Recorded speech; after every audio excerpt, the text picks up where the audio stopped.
Ľudovít Balárik.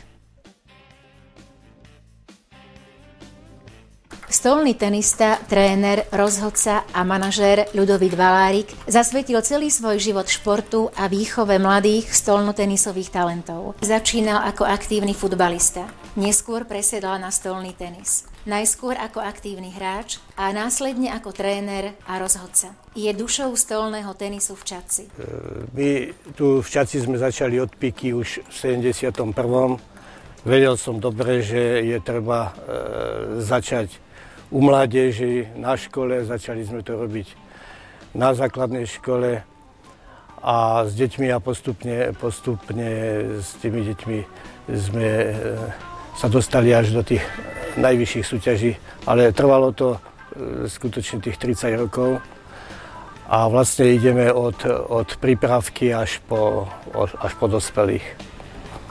Pod jeho vedením získal klub mnohé úspechy, vyhral dorasteneckú i žiackú ligu, mnohí jeho zverenci sa stali a sú špičkovými ligovými hráčmi a reprezentantmi Slovenskej republiky.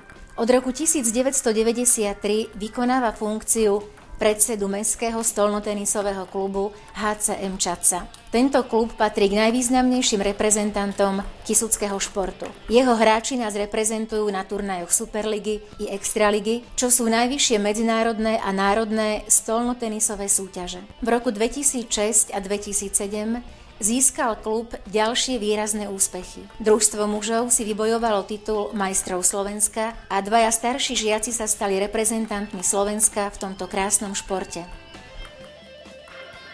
Pre mňa je šport ako taký veľkou záľubou, a nielen záľubou, ale celý život ide so mnou od malička.